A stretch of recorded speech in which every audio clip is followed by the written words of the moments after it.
Those are the questions that people need to ask themselves. What are your goals? What are you trying to accomplish? Do you want to get out of debt and start investing and start building something else? What's up, guys? Today we have special guest Mike Cavaggioni. And what's up, dude? So you've got a top 1% podcast that you run and you host, talking about average Joe finances, right? That's the name of the show. So welcome to our podcast, bro. Hey, thanks for having me. Dude, this has been a long time coming. I've been waiting for this. I mean, we've been hanging out, and we hang out in similar circles. We go to the same networking events. We see each other. We chat about real estate, investing, life, and things. But it's been like a long time coming for us to actually. I know we always been, hey, we'll do this, but it never happened till today. So. Yeah, I think what was it? We met up at that charity event back in November for Thanksgiving, and we finally set a date and said, okay, we're gonna make this happen. So yeah, I'm excited to be here, Daniel. Thanks for having me. Yeah, but dude, so like you've got a top 1% podcast talking about average Joe finances. And I mean, to me, that's really interesting because you're a real estate investor. You've obviously have like a lot of experience dealing with like finances and money. And you probably talked to like, I guess, hundreds of guests. How many episodes have you guys done so far? So we just had episode 289 come out. 289. Wow. Yeah. Congrats, man. On that. Thanks. That's crazy. I feel like since we started this podcast, it's really done a lot for us to it kind of accelerated our growth as real estate investors. It kind of gives you exposure. It like helps you to meet other guys. Like, whenever you have a podcast guest come over, we get to chat before and after to share some things. We've actually partnered with a lot of podcast guests after they've come on the show just because we made friends with them, and et cetera, So I feel like it's such a good tool for just networking, for like social media, for credibility, a lot of different things. Like, have you found like something similar with your guys' podcasts? 100%. Yeah. Podcasting has been one of the best networking opportunities for me. As a matter of fact, I've spoken at conferences talking about the power of podcasting and how you can build your network doing that. Wow. Yeah. You have 289 episodes. When did you start the podcast? July 2020. July 2020. Oh, so not too recent. I mean, pretty recent then, actually. Yeah. So you guys pump out a lot of episodes every year.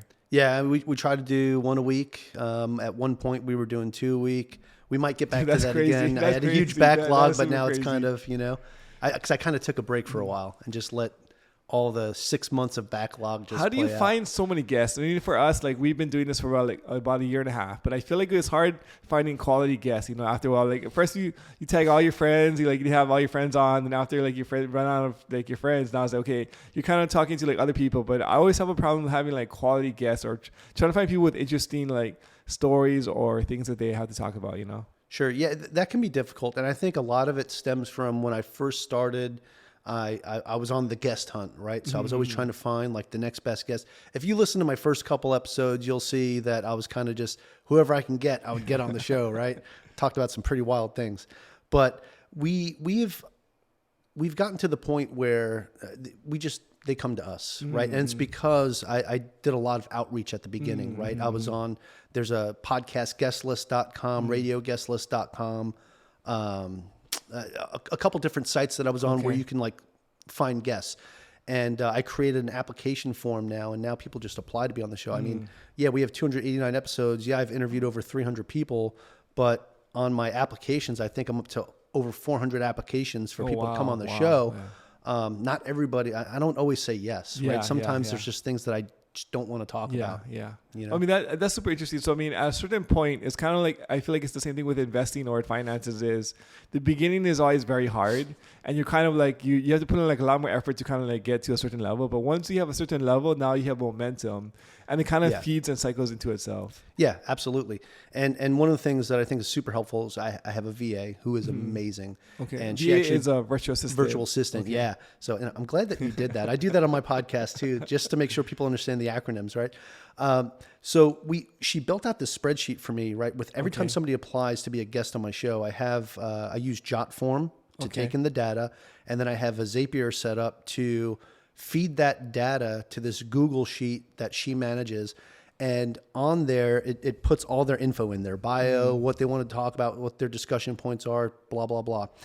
And that goes to me and my co-host, and we get to review those and yes or no. Just like that. I don't even have to go into JotForm, I just go look at the spreadsheet and say, okay, cool, here's the talking points.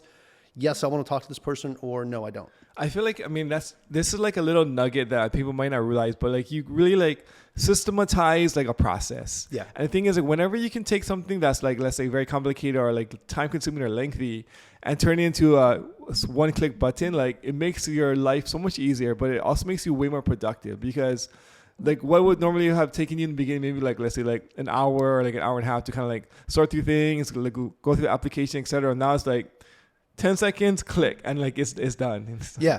Oh, I love it. So, I do a lot of things, right? Besides just my podcast. I'm a real estate investor, podcast, real estate agent. real estate agent. Yeah. Real estate I have investor. a W-2 job, full-time job. What right? do you do for your W-2? So I work for the Navy now as a civilian. Okay. I've retired from the Navy. Now I work for them as a civilian, as a GG-15, which is like the highest you can go, which is pretty cool. But yeah, so I'm doing all these things. So anywhere I could find a way to save time, I am all about that. If I have to pay for it to get my time back, I'll pay for it. If I could systematize it, I will systematize it. But anything that can give me time back, because time to me is more valuable than anything else. Yeah, I feel like when I first started as an investor, like the whole goal of like my journey was like passive income, so I have time freedom. Yeah. But as I became like a business owner and things, like kind of like my goals changed where I want to just accomplish a lot of things. And so like the goal for me is like massive output. But then like you're always limited by like 24 hours and probably 16 hours like realistically because you're going to sleep for 8 hours. And then within those 16 hours, you have like... Some of us do. You need, yeah, that's true. But you need also time to like recharge and like you can't just be like sprinting that whole 16 hours and things. And so like, whenever you can find a way now to like, I feel like what you just mentioned is buy back your time. I think in the beginning, it was just like, how can I like... do the most and like learn the most and do the most things. But now it's like, whenever I can buy time, to me, that's super, super valuable. Yeah, 100%. If there's a program you can use, if there's a product that will make your business more efficient to give you that time hire back, a vendor, hire an employee, things like absolutely. this, right? So like that, outsource. Yeah. Outsource has become my favorite word since starting the podcast because I can tell you 6 months into it, I was burnt out. I wanted to quit. And tell me about that. So when I first started the show, I was doing everything myself. Okay. I was still active duty in the Navy. I was active as a real estate investor, like trying to find my next deal, talking about it as I was doing it on the podcast. And then I would work 12 to 15 hour days because of COVID. And I wasn't one of the people that were blessed with teleworking. I had to go into work every day because I was on a COVID crisis response team. Okay. Right. And dealing with that for the entire Pacific AOR. Wow. Right. And AOR, area of responsibility. And with that, like I said, 12 to 15 hour days, Monday through Saturday. It was burning me out. So I mean, you're working a W-2, you're doing real estate investing outside. Were you also an agent at this point in time? I got my real estate license a little bit after that. I got my real estate license. I was working on my license when I first started the podcast. I got it, I believe, in August of 2020. And the thing is, like, people don't realize how much effort a podcast actually takes because, like, they think, like, it's just, like, 30 minutes of just talking, right? But there's, like, the setup, there's the guest reservation, there's the editing afterwards, there's, like, pulling out whatever the reels. That's the audio. part. There's so many things that are happening in the podcast besides just, like, this is, like, the fun, easy part, I feel like, you know? Oh, absolutely. So on top of everything I was doing, I was still spending an hour to an hour and a half, 2 hours a day editing to make sure I can get my episode out every Sunday, right? Because that's when I release the episodes. What made you decide to do it weekly? To me, I'm an overachiever. When I first started the podcast, I said, I'm going to do one podcast a month. And that's that, because that's what I feel like I have the time to do. And when I started interviewing people, I was enjoying it so much that I said, I want to do this more. I want to interview more people. And I started to create like this huge backlog. So I was like, I'm going to do one episode a week, and I'm just going to keep going that way. And even by doing that, I still created a huge backlog to the point where at one point, I think the longest wait from the time that I interviewed someone to the time that episode was released was 8 months. Wow. That's like a huge, I mean, I wish we had that problem. Yeah. So it was kind of ridiculous. But then I realized, man, I'm spending a lot of time doing interviews. I was taking days off of work to try to do them during the week because not everybody could do it on the weekend. I was doing interviews on Saturdays and Sundays, sometimes during the week. So it was my weekends were shot. What was kind of like your vision? Like when how like, so like you were doing the podcast, was it because you enjoyed it? Was it because like, you feel like help your business? What was kind of like the vision for the podcast? So here's the problem. when I first started, I don't think there really was a vision. I had this idea in my head that I wanted to do a podcast to show people what I did and what other people are doing to help them make themselves better, right? And that was the gist behind it. But I never actually set like in stone, this is why I'm doing this. I have since done that, right? Okay. And it really is, if I can help one person and make a difference in one person's life, then I feel like the podcast did what it was supposed to do. I get multiple people that reach out to me on LinkedIn, Instagram, Facebook. They'll message me and say, hey, Mike, this episode like really helped me out. I met somebody at a networking event that said, hey, I listened to this episode with this guest and now I'm working with them. Wow. I'm investing with them. You know, thank you so much for having them on your show, because I would have never known that they do this. Right. So that to me was the biggest reward. And that's when I was like, yeah, this is why I do it. This is my why. Right. I feel like a lot of times, and this happened for me too, is when I first start something, you're not very clear of kind of like your goals or your direction. When I first started investing, when I first started social media, when I first started podcasts, I just like, other people told me like, hey, this would be a cool thing to do. We should try to do this. And so, okay, let's do it. And then like, but I didn't have like a real big reason why. But as you kind of like are doing it and you're kind of like, okay, you see kind of like the fruit or different results, like, oh, that's why this is. And it kind of helps you to refine like your why or like the vision a little bit like clearer, you know? Oh yeah, 100%. So I hosted a podcast mastermind for a little while too. And I was helping people that was starting out their shows. And I was like, I wish I would have had something like this. I wish somebody would have sat me down and said, hey, Mike, what is your goal for the podcast? Why are you doing the podcast? Instead of my buddy convincing me to just start one and me saying, okay, right? Is that how it actually started? It is. I had a friend of mine suggest to me. So I was working on my own personal finances. I was in a lot of debt. And in a 2-year span, I paid off $28,000 of credit card debt and multiple personal loans that were over $20K each. Probably about almost $50,000 in personal debt. So it's kind of like you're like the typical rags to riches story where like you're I mean, I feel like a lot of people can kind of relate to this, where you're drowning in credit card debt, you've got loans, you're trying to make your mortgage payments, your car, whatever, all these different things, and it kind of feels overwhelming.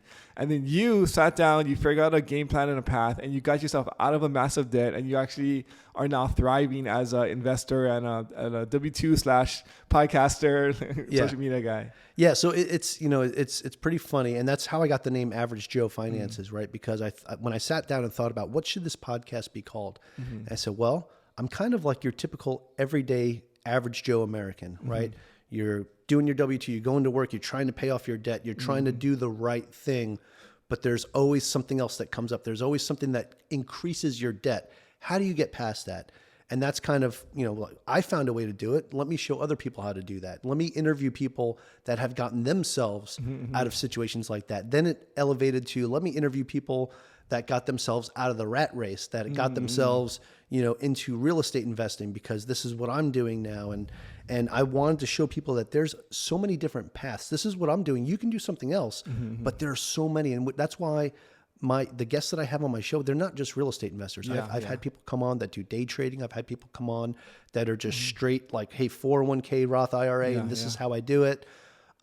Because there is more than one way. There is more than one way to get there. This is really, really interesting. So, I mean, so you interviewed 300 people and like all of them are talking about finances. And I think this is something that we all can relate to, whether you're a real estate investor, entrepreneur, or you're just an average Joe, is like finances are such a huge part of our lives. And it like really directly influences like how we're able to thrive or feel overwhelmed, etc. Like with our family, with our house, everything in our lives. It's so like, for better or worse, it's so tied to finances. Yeah. So after like 300 plus interviews and stuff, like you must have gained a lot of wisdom and like seen and heard a lot of interesting things. What are some of the big takeaways from like some of your podcast guests, would you say? Some of the big takeaways or like lessons learned for me, I would say is, one of the big things was the networking piece. I did not realize the kind of network I was going to build by interviewing so many people. I've gotten into real estate deals because of that. One of the multifamily syndications that I'm in is somebody who was a guest on my show. Okay. And they reached out to me. And this is like 2 weeks after I just went into a syndication with a team that I'd already invested with previously. Okay. 2 weeks later, I'm wiring another check over to another company to invest with them because they reached out to me on this small private deal that they were working, 36 units in Monmouth, Oregon, right? And they were like, hey, come invest, would you like to invest with us? We're only inviting so many people. And I really enjoyed being on your show, and you it looks like you know what you're doing a little bit here. So I'd like for you to come invest with me. I said, sure, send me over the details and let me look into it. And I looked into it, and within the next day I was like, yep, I'll wire you the money as soon as I get back. So what was the investment, and what was like the projected return for that guy? So the investment for that one was $25,000. Okay. And the projected return was 18.5%. Okay. Annualized. Okay. Yeah. Right now it's averaging about 21. Wow. That's good. So that's very good. that one's doing really well. It actually might be getting close to going, probably about another year. It'll be going full cycle. So yeah, we're full almost cycle done with means that like one. if they're gonna sell the property and then you're gonna get back a big chunk of change. Yeah, I'm gonna get back what I put into it plus a little more. So so how did you go from negative 28 plus into like the positive with just like, and was your wife working? Were you doing any other things? No, so single income. I was active duty in the Navy. I was getting ready to deploy to Iraq, so I knew I was going to be making a little extra money, and that's when we decided we're just going to go for it, right? So we were following Dave Ramsey's baby steps, right? Okay. What's Dave Ramsey's baby steps? So basically, steps 1 through 3 is paying off all of your bad debt, right? Okay, all like of credit your cards. Yeah, he calls it consumer debt, right?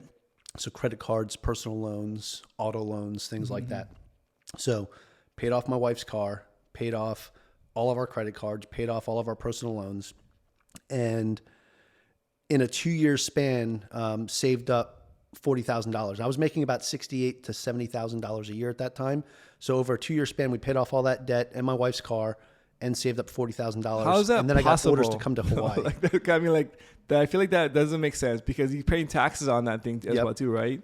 So how are you able to pay that all off and then also like save up money on the side, So I took advantage of the time that I spent in Iraq. Okay. I was in a tax-free zone, so I was not paying taxes at the time. Okay.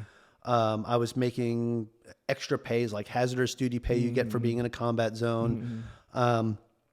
And on top of that, the biggest food expense at my house was now gone because I wasn't there. Okay. Right. So I was eating for free, Okay.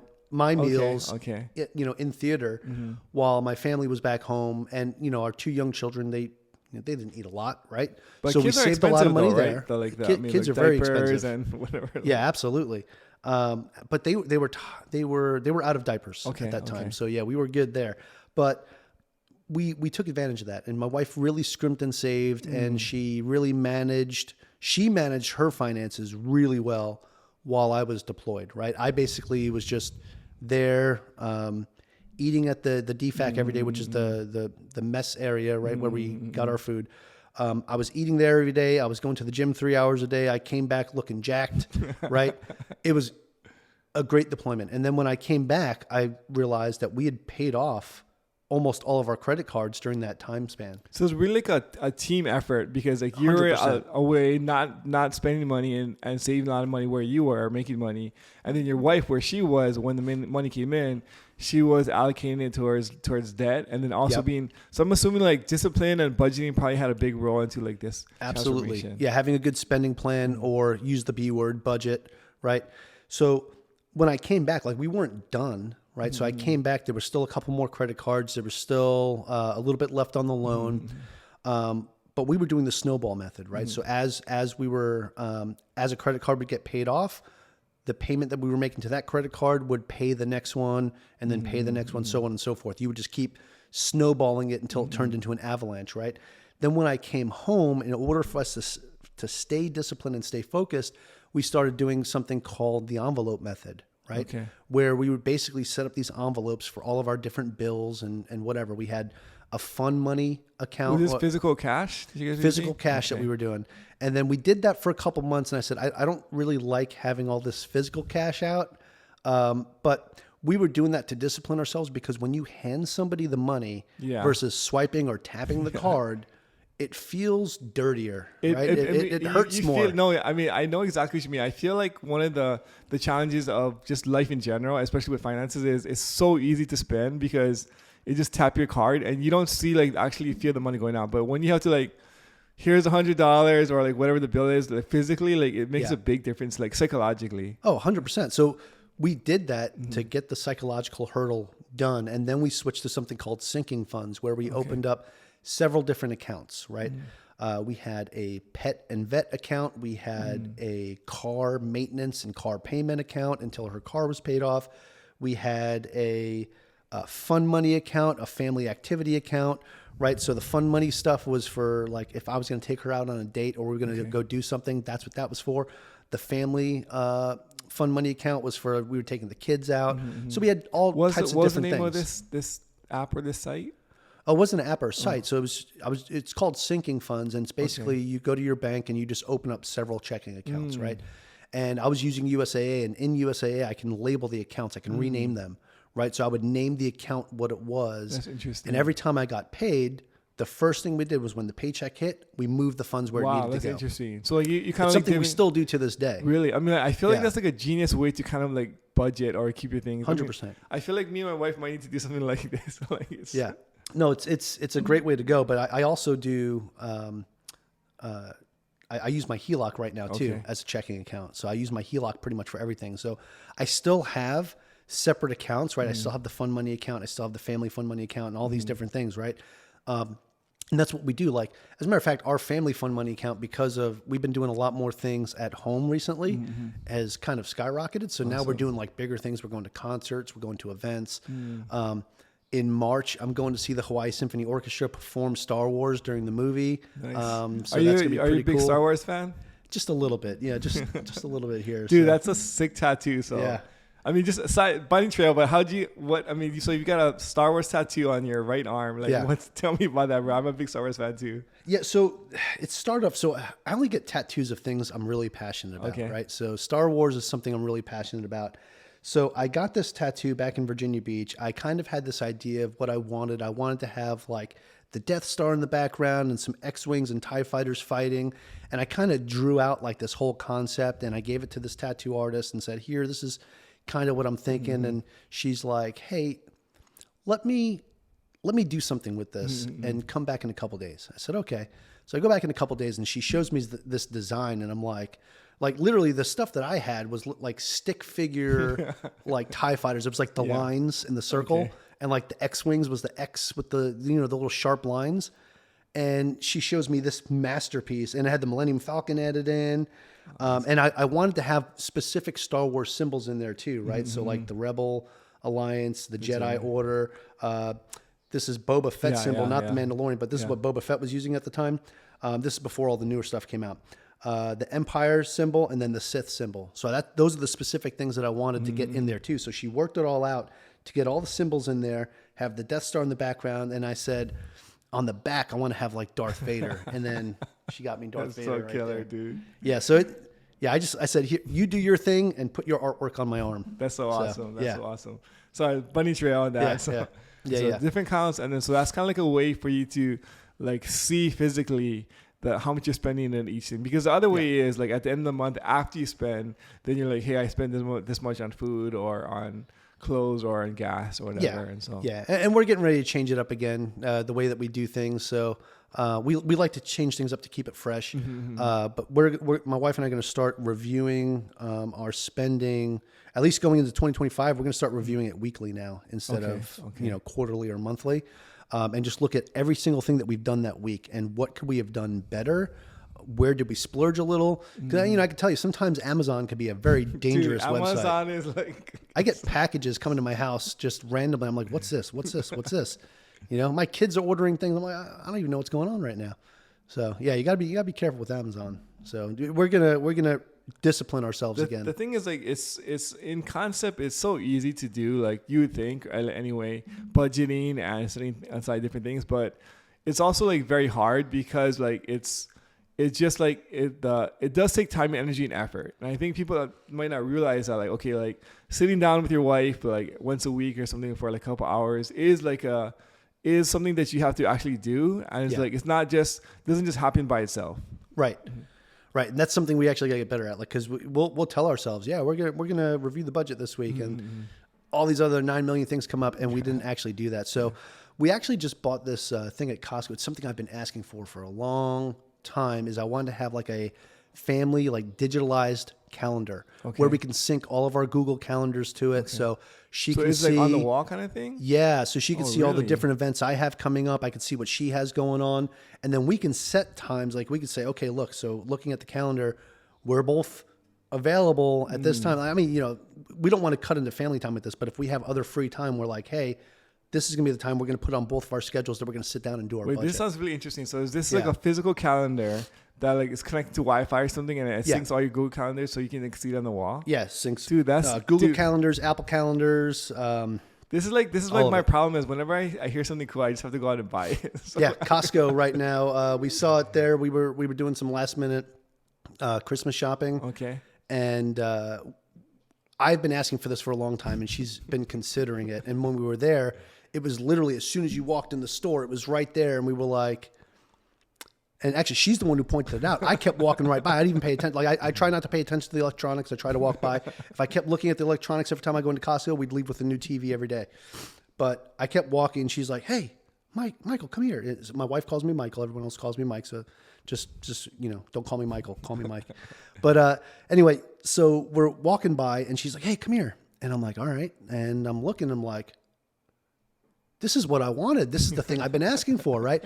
And the ones that I was looking at online were like $800. Like they were ridiculous. It was like Costco for $200. Oh, and I'm like, yeah. So right in the cart, and we picked it up. Awesome. Now the next part is setting it up, because where she wants it, I have to get an outlet moved to put it on that wall so we can mount it on the wall. So how big is this thing? I don't know when it's going to go up. It's okay. Yeah, it's it's maybe like inch 4 times the size of an iPad. Okay. Yeah. But I mean, it's very, very cool. I mean, I feel like whenever you can find little hacks in order to make your life more efficient, or like, and I think there's a big difference between like having access to information and then having the ability to easily process it. Because I think that's the reason why like we have dashboards and things with our team, is that like we have like information is all, we can pull charts, we can pull reports, but then like you don't have somewhere where you can just simply just glance and just process it. And that's like a big part, I think, of just being able to be more efficient, is having the ease of processing information, you know? Yeah. So we live in an information day and age, right? Information is kind of everything. It would be very scary if the internet just stopped working one day. I don't know. A lot of things would fall apart for a lot of people. Yeah. So yeah, you do need to have some backups. We do write a lot of things down as well. Like I don't keep everything on my phone, just maybe 95% of it.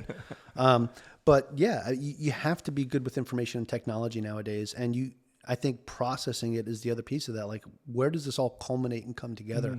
So having something like that where we can kind of put our schedules and our calendars together, because a lot of times she'll tell me about, the kids have, this event at school and I need you to be there, or there's this going on, I need you to be there.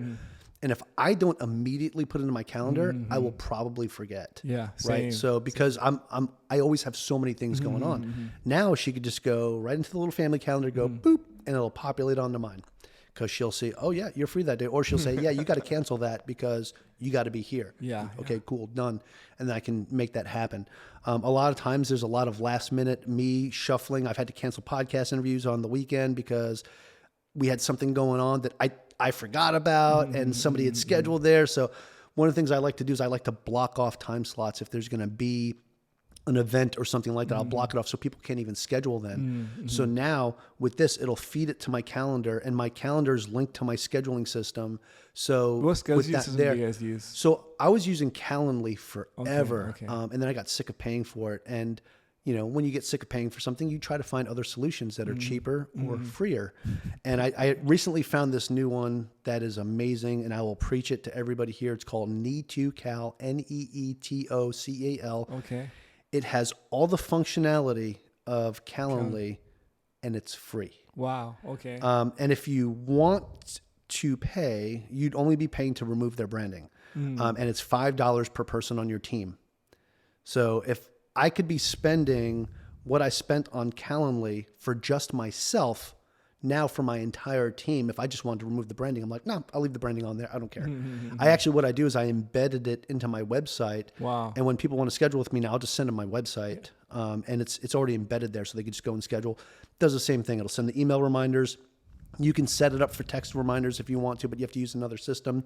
That's, I guess, the one thing that Calendly has that this doesn't is you have to use a third party to do the text messaging reminders, but you can link them up, and it's a done deal. But I don't do text reminders anyway, just emails. I mean, this kind of just goes to the hack of like just being like super efficient, you know, like it sounds like you have so much going on, right? You're still like an investor, you're still an agent, you're still podcasting, like you're doing a lot of different things. You're a dad, you're a husband, like there's like, let's not forget those parts too. That's the most important part. I mean, I think that's one thing that I think a lot of people like forget sometimes is that life is not just business, but there's also like your family and the relationships are very important. And so I think for me, I mean, that's sometimes when I kind of get so like tunnel vision, because as an entrepreneur, you just focus on like you're investing in your business. Like sometimes you kind of like leave your family on the back burner, you know? Yeah. No, and that's the one thing I want to avoid. And that's why the small efficiencies I can find are so important to me. I've been following Stoicism a lot lately, right? We kind of talked about this before we recorded, you know, Brian Holiday. What is Stoicism? Stoicism, it's just a great way to live your life, right? And one of the things that sticks with me is it's a Latin saying called memento mori, right? And that means you must die. Like you're going to die one day, right? It's going to happen. So the important part is, how are you going to live knowing that you're going to die one day? Like it's inevitable. It's going to happen anyway. It could happen right now. Did I do everything that I should have done up until now to make sure my family's okay? To make sure that they'll be able to move on without me? To make sure that they'll have good memories of me? To make sure that, you know? And that's something now that I keep in the back of my head, and I'm like, okay, this is something I need to focus on how I live my life now, that I'm always with the thought process, if I was to die today, did I leave them what they needed? Because I'm going to be forgotten about. Yeah. No one's going to remember me. It's kind of crazy. I mean, just like putting things into perspective, I feel like, and just, we don't think about death, or like, sometimes it seems very morbid, but I feel like it's very healthy to realize that, okay, everybody's going to die. We are going to die. You're going to die. I'm going to die. And so like, what's like putting that into like your equation is like super, super healthy. You know? Yeah. That's probably one of the things about Stoicism that has stuck with me the most. Right. And, I'm really starting to get deeper and deeper into it. As a matter of fact, I was telling you, I was thinking about starting another podcast talking about just that. I think I'm going to call it like Average Joe Life, you know? And yeah, just because I really enjoy it and I enjoy talking about it. And, to me, I feel like how you live your life is everything. How does like I mean, can you just give us a rundown of like the big principles of Stoicism? Yeah. So it's, I guess you could say it's more of, you know, self-discipline, living a righteous life, living for others and not for yourself, right? How are you serving other people? Because you're not going to leave a lasting legacy behind as much as you want to. Yeah, you can leave a legacy for your family. You can leave, you know, behind. You can have all your life insurance. You could have all this nest egg that you built up for them. But what's the impact you made on other people around you? How did you serve others, right? And to me, I think that's one of the biggest lessons I've learned is how am I serving people? And I use my podcast as a platform to do that. Yeah. So I mean, the big thing I kind of realize with a lot of entrepreneurs or business owners is like, we're always thinking about different things. Like sometimes either it's business, but sometimes like we do a lot of personal development and thinking about life. Yeah. And I think it's kind of like goes hand in hand where like when you're successful in like, let's say like in a business or in certain areas, it's like, you can't help but see how like it's intertwined with who you are as a person. And then the more better you can become as a person with personal development, wherever it is, Stoicism or other ways, then like it translates over into like your business success as well too, you know? Oh yeah, 100%. Yeah, it definitely translates. But I don't focus on it for that. I'm focused solely more on the life, you know, the lifestyle, I guess, itself. Versus how I could pull it into my business. Yeah, absolutely. You could pull those principles into your business, right? You know, if you were to die today, would your business still function without you? Yeah, Have you set up those systems and processes that it will keep going on? Yeah, you could most certainly bring that in. But for me, it's more about the personally, you know? Well, what I mean when I say like it applies to your business is that like as a business owner, I feel like business has been like the best tool for me for personal development because it forces me to become a better person. And then just like personal development, it helps you to become a better person. And as you become a better person, it naturally translates into better teamwork, more discipline in like in your life, better relationships, better. I mean, this all around. It helps like in every single way as you kind of like level up in your leadership or your personal ability. You know. Yeah, 100%. Like I use these principles, in my day job as well. I mean, I'm in a leadership position. We have a command of over 2,200 people. Wow. Okay. Right, and I'm the executive director there. Right, and it's I try to be very sympathetic and real with how I lead and the example that I set for my peers and subordinates, right? I think that is probably one of the most important things for any leader to have in any business or job or whatever it is that you do is have compassion for other people, right? Understand that life happens to everyone and you don't know what's going on in someone's life. So I try to always have that mindset. Yeah, that's super good. But so jumping back into finances and money, so just like the average Joe finances, you're also an investor and you have a very unique perspective on, I think, just money and finances. So if you were to kind of like just maybe give like a couple lessons that you've learned over the course of your podcast for, let's say, like, should we focus on making more money? Should we focus on saving money? What's kind of like the best, like, I guess, like strategy for like an average person and then also like an entrepreneur, Sure. Are this the same or are they different? Yeah. So those questions you just asked, those are the questions that people need to ask themselves. What are your goals? What are you trying to accomplish? Do you want to get to the point where you just want to get out of debt and live a debt-free life? Easy. Do you want to get out of debt and start investing and start building something else? Build for your family? I mean, some people are single and they're just living out their life and maybe they don't want to have, millions of dollars that will just go back to the state or something when they pass, right? Maybe they just want to, YOLO and, and live their life. Whatever it is that you want to do, that's the main thing is you need to focus on what are your goals.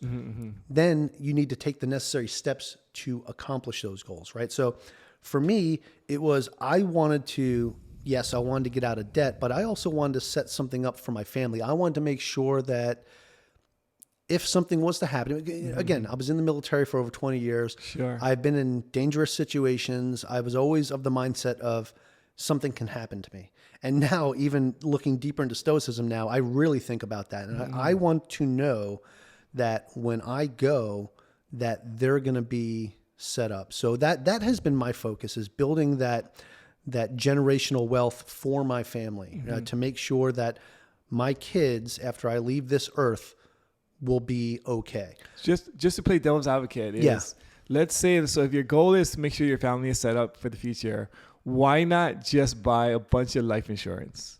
Well, I have that. Okay. That's just one of many means of getting there, right? So I have IUL policies. I have a term life insurance policy. So I have a couple different things there, but also I have an account that is literally set up just for my kids that I invest in every month.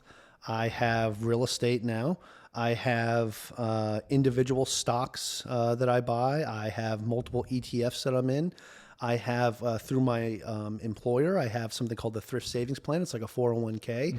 So I put my money into a lot of different things. So when I get paid, I don't see a lot of my paycheck. It seems like, I mean, just from what I'm hearing is not just about your family being taken up when you pass away. There's something else, like you're building a generational wealth, like in different ways. Yeah, like talk to me about that. So it's about being diverse, right? I like to have a diverse portfolio. I don't like to be just focused on one thing. Yes, real estate is my main bread and butter because I feel like that's the one thing that's going to never go away. People are always going to need a place to live. Companies can come and go. Yes, some of them have been here for hundreds of years, but they can come and go. You never know. You could be fully invested in Apple, and one day people just say they don't like iPhones anymore, and then Apple goes bankrupt. Whatever. Yeah. Is that going to happen? Probably not, but it can, right? So what I'm saying is, if you don't put all your eggs in one basket, is what I'm saying. That makes sense. So if you are into real estate and you want to focus solely on real estate, that's fine. But maybe have at least 20% of your portfolio in something else as a, oh crap moment, just in case something happens. A little diversification. Yeah. You know, I mean, I look at Rod Khleif's story, right, from the real estate crash back in 2008, which he completely bounced back from, but he lost, like, I think it was over $52 million when that real estate crash happened. Thank goodness he was able to bounce back. A lot of people weren't. Right. I had to short sell my first property when that real estate crash happened, and it got me out of the real estate game for over 12 years. So I decided not to touch real estate. You had to actually short sell a property. I did. What is a short sale like that? So a short sale is basically I had to sell it at a discounted price and rack up a huge chunk of debt. But because I had a VA loan, I had a guarantee on it, so the VA covered. So you sold it for less. So like, let's say the house was worth like $300,000. I paid $250 for it. I sold it for $152. Okay. Okay. Yeah. It was bad. It was really bad. So the VA ate that cost. And now I will tell you this. I was very fortunate because the bank that I was with didn't file their paperwork until the 181st day. And I found this out when I bought my property here in Hawaii, that when I went to go use my VA loan, my record was flagged, obviously, for doing the short sale. But when they looked into it, they said, well, yeah, they didn't file the paperwork on time, so your debt is completely wiped. Wow. So yeah, you have eligibility, so you can use it. You can use your VA loan. Normally when you have when you short sell a VA loan, does like the government normally kind of like cover that difference? Yeah. So the government covered that. That's the guarantee, right? So the government covered that difference.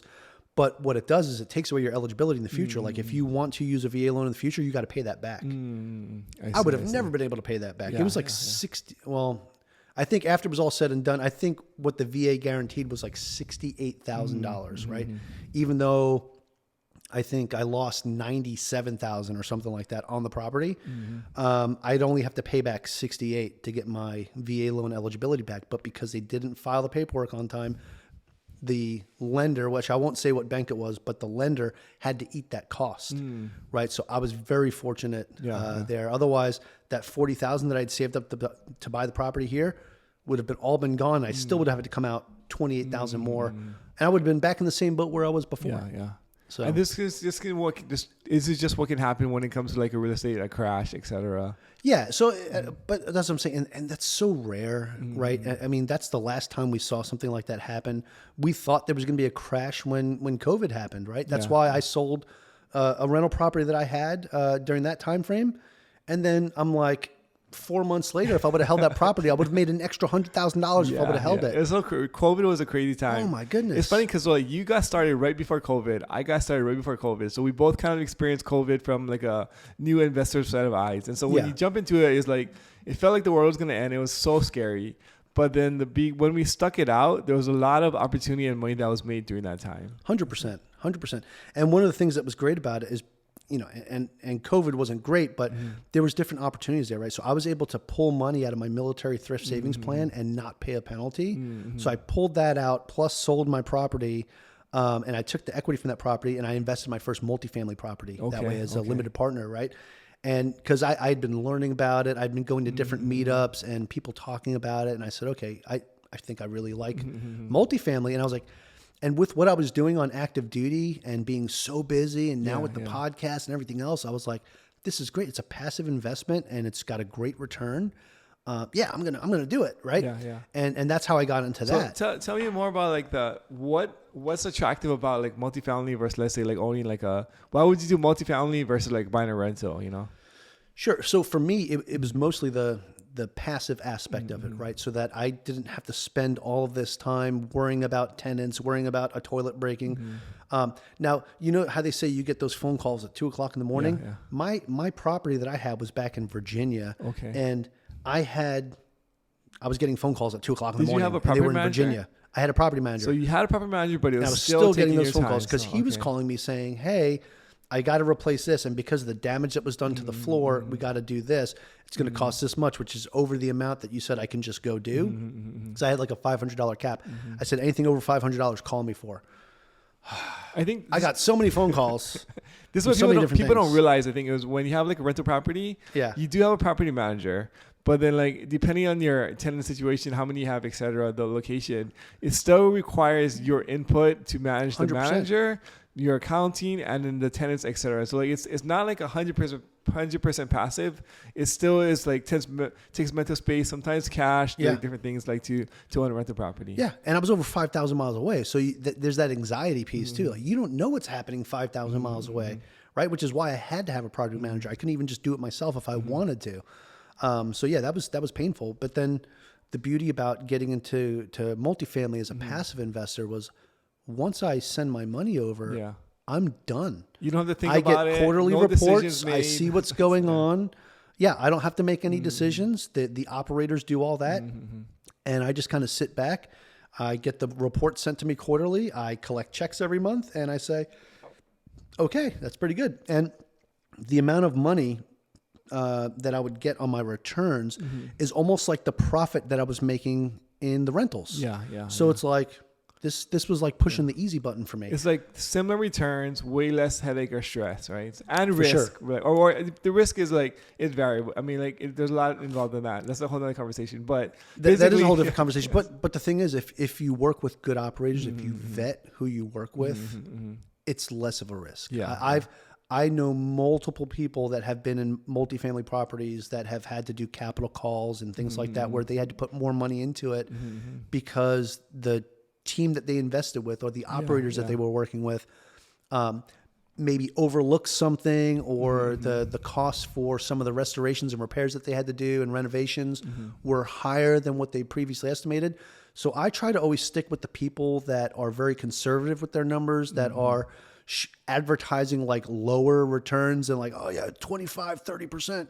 You know, I'm looking for the guys that are under 20 because they're being more realistic with that's what really they're interesting. doing. I mean, I feel like especially as a newer investor, you're typically looking for like, where's the highest return? Like, you know, it's like this guy's offering 18, this guy's offering 25. Why would I ever go to 18? But you're saying you can just adjust those numbers. Anybody can make theirs look like 25. You just adjust the numbers. Oh yeah, we'll just spend less in renovations. But then when the renovations actually happen, well, no, we actually have to spend that money. So yes, it actually is going to be 18. Or actually, no, we need to do a capital call because we don't have enough money. So I mean, but there's also some of the newer operators. Let's say they're advertising 18, but they still are not running conservatively. You know, so right. So and maybe today's numbers. So this was back in 2020, 2021 type deal, right? Nowadays, I mean, realistically, a good return on multifamily right now is between 12 and 14% is what we're seeing right now. But I see others that are still getting more than that, but they'll talk about lower numbers because they're being conservative. But you don't want to just look at what the return is going to be to see if it's conservative. You want to look at all the numbers, and then you don't just trust the slides that they give you. Everybody can give you a slide deck that makes everything look great. Do your own research. Like everybody that I've invested with, wherever that property was, I would make phone calls. I would call other property managers in the area. I would call other apartments, and I'm like, how much are you getting, per room right now? When's the last time that building was renovated? I would do research on the job industry there. Like what's going on here? Hey, on that slide deck, they showed me that they're building an Amazon facility over here. So that's going to increase the job growth. So there's going to be more need for housing and this and that. Okay. Let me verify that, and then that's really you do your research and verify, and you're like, okay, I'm going to invest with you. You're guys. one of the few guys I feel like who actually goes out and goes to verify that, because it's the whole trust but verify, right? Yeah. So, and I got that from another multifamily limited partner investor that I met through these meetups. She told me that's what she does, and I said that is smart. And I was like, I'm glad I talked to you before I started investing with anybody, because I would have never thought to do that. So I tell everybody, like, hey, if you're going to do multifamily, because like, oh, I heard these horror stories. I was like, yeah, there's horror stories for anything that you do, but just do your own research. Vet the people you're going to invest with, and then vet the property that they're buying. Do the research, and then once you're done with that, you're done. It's just like if you were going to go buy a rental property, you have to do research on the market. You have to know what you can rent it for. You have to know how much you're going to have to spend in renovations, what all those costs are going to add up to, and what your monthly payment's going to be now. Is them paying rent going to cover your mortgage and the renovations and give you a little bit of money on the side to do repairs and other things. And then are you going to profit after that? This Probably is the not. key. This is the key to being a successful investor, I think, is like the upfront work on the front end. So whether you're buying a flip property, you're trying to make sure the ARVs are correct in the beginning. Whether you're buying a rental, you want to make sure here are the rents, the location, neighborhood, the property managers. Whether you're jumping into a syndication, you still want to vet the deal, vet the operators. The most important part of making money as a real estate investor is putting in all that extra effort in the beginning that if you did nothing, you could still be okay if you get lucky. But now you're kind of running into like chance when like this is where I see a lot of guys get jammed up, whether it's they're flipping houses, buying rentals, investing in syndications. They're not willing to put in that upfront work to verify things. Yeah, 100%. And I've seen way too many horror stories. I've heard multiple people speak about this at events, right? Talking about their first deals, like, some of the things you've talked about that you share, right, from your first deal. And it's about, learning from other people's mistakes, but also there's ways to prevent yourself from making those mistakes. Yeah. You can actually, there's courses, there's coaches, there's mentors, like you can pay for it if you wanted to. I'm a firm believer in mentorship and coaches. That's why I do financial coaching as well. So I don't do it a lot. I only take on very few clients because I'm very time constrained, right? But that's one of the things that I firmly believe in. I've had coaches for myself for real estate. I've had coaches for myself in podcasting. I actually have a mentor that I still talk to weekly when it comes to my podcast. That helps me immensely. But I believe that if you put the effort in, like you said, up front, and you learn and you educate yourself, then there's no way, I'm not gonna say there's no way you can fail, but you're gonna really mitigate your chances of failure. So I have what I call these 4 pillars to being good at anything. Okay. Right? Let's hear it. And it started off as these are the 4 pillars to build financial independence, but I was like, no, you can use this anywhere in life. So 1 is education. Okay. Whatever it is that you want to do, whatever it is that you're trying to accomplish, learn about it first. Do the research, educate yourself, take a class if you have to. The second part is networking. Meet people that are doing those things, learn from them, and hang out with them. Like Jim Rohn's famous quote, you are the average of the 5 people that you hang around with the most. Yeah. Right? If you hang around 5 millionaires, you'll become the 6th one, right? The third pillar is coaching and mentorship, right? And that can be, actually, I mixed up networking and coaching, but that's fine. But that could be a mentor that you go to that provides you guidance, or somebody that that's been in there and has done that, and they're kind of helping you along the way, or a coach that you pay that holds you accountable. Are you doing the things that you said you were going to do? That accountability piece is huge. And then the 4th thing, which is the most important one that makes the other 3 not even matter if you don't do this one, is take action. Like actually go do it. You can sit here and learn about something all day. You can network with people about it. You can have a coach and a mentor telling you these are the things you need to do. But if you don't actually go do the thing, you're just going to be stuck sitting there thinking about how cool it would be to do it. That's like the most important one, I think. So, I mean, like 100%. People can kind of get by. I mean, I wouldn't recommend it, but as long as you're taking action, you can get by without education, without mentorship, and without networking. But I mean, it'll make those things. It'll make your life way easier. But you're going to get those things if you take action alone, because 1, you're going to get the education when you make the mistakes. And you're going to pay for it, right? 100%. And that's why I said it's okay to pay for courses. It's okay to pay for coaches, because you're going to wind up paying either way. If you don't do that and you don't learn about the stuff first, you're going to go make those same mistakes that some of those other people made. And you're probably going to pay 2 to 3 times the amount you would have paid a coach to help you do that, or taking a course to help you get there. So, and I don't sell any courses on my stuff. I don't like hawking that stuff up to people. But I'm saying, like, there are many different ways to learn. It doesn't have to be like that, but there are many. Go to a seminar, sit down. And, I mean, I'm a huge believer in education and like mentorship. I think when I first started, I was like a huge believer in education, but not mentorship. But now, after having experienced both, like now I'm a huge believer in both. It helps to get you to your goal faster. That's the 100%. Big thing. Is like you might have gotten there like eventually, but like if you have a mentor or coach, it'll help you to kind of like navigate some pitfalls and then just like increase the velocity of your speed. As long as you're taking action, that's the big thing. Yeah, 100%. But then like going back to like your like just kind of doing due diligence and things for your multifamily deals, like what's kind of like your process for like figuring out whether like it's a good deal to invest in or not, you know? Well, okay. One, is there going to be some type of return, right? Okay.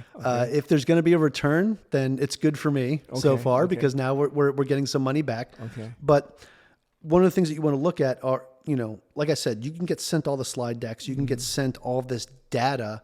What do you do with that data? How are you analyzing it, right? So you have to do your own research, right?